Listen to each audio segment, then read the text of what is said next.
నమస్తే friends, welcome to our channel. ఈరోజు నేను మీకు ఒక మంచి టేస్టీ రెసిపీని చూపెట్టబోతున్నాను. అయితే దీనికి ముందుగా 2 నిమ్మకాయల సైజ్ అంత చింతపండును నానబెట్టి పెట్టుకోండి. తర్వాత ఒక ఫ్రైయింగ్ ప్యాన్ తీసుకొని అందులో 3 నుంచి 4 టేబుల్ స్పూన్ల వరకు నూనె వేసి, నూనె కాస్త వేడైన తర్వాత 2 మీడియం సైజ్ ఉల్లిపాయలను సన్నగా తరిగి వేసుకోండి. ఇప్పుడు ఉల్లిపాయ వేసిన తర్వాత ఫ్రై చేసుకోండి. ట్రాన్స్పరెంట్ రంగు వచ్చేంత వరకు ఉల్లిపాయని ఫ్రై చేసుకోవాలి. చూసారు కదా, మెల్లమెల్లగా ట్రాన్స్పరెంట్ కలర్ వచ్చేస్తుంది. ఇప్పుడు నేను ఒక 20 నుంచి 25 పచ్చిమిరపకాయలు తీసుకున్నాను. తొడిమ తీసివేయకుండా అలాగే తీసుకోవాలి. అలాగే దానికి స్లిట్ చేసుకోవాలండి. పచ్చిమిరపకాయలు అన్నిటిని స్లిట్ చేసుకొని నూనెలో వేసి ఒక 5 నిమిషాల పాటు ఫ్రై చేసుకోవాలి. ఈ రెసిపీ చాలా టేస్టీగా ఉంటుంది. రైస్తో కానీ చపాతీతో కానీ తింటే చాలా చాలా రుచిగా ఉంటుందండి. మీరు ఒక్కసారి తింటే మర్చిపోరు, అంత బాగుంటుంది. దీనికి నేను గ్యారంటీ. అయితే మీరు తప్పకుండా ట్రై చేస్తారని నేను ఆశిస్తున్నాను. ఇప్పుడు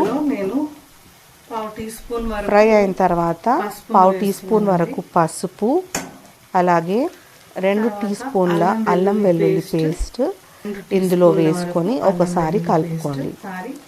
అల్లం వెల్లుల్లి పేస్ట్ పచ్చివాసన పోయేంత వరకు ఫ్రై చేసుకోండి.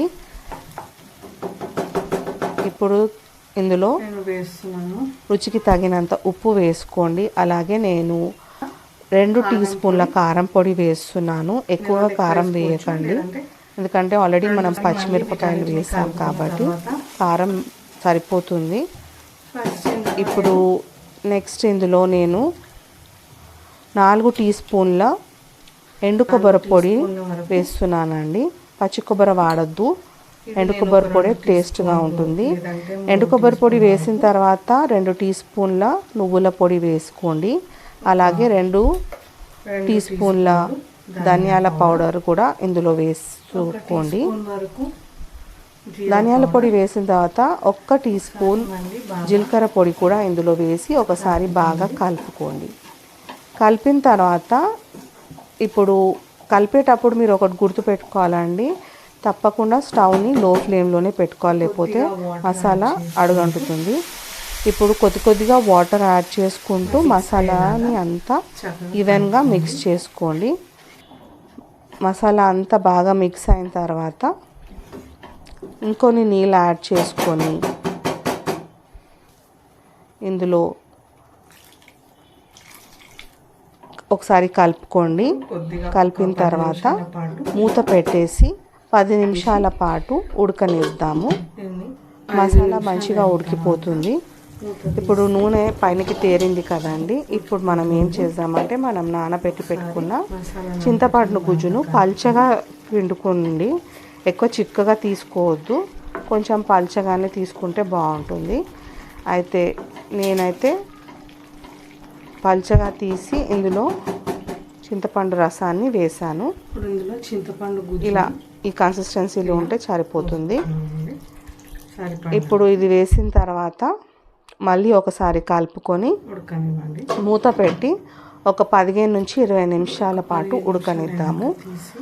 20 నిమిషాలు అయిన తర్వాత గరం మసాలా పౌడర్ ఒక 1/2 టీ స్పూన్ వరకు వేసి ఒకసారి కలుపుకొని, అలాగే 1/2 కప్పు వరకు కొత్తిమీర సన్నగా తరిగి వేసుకోండి.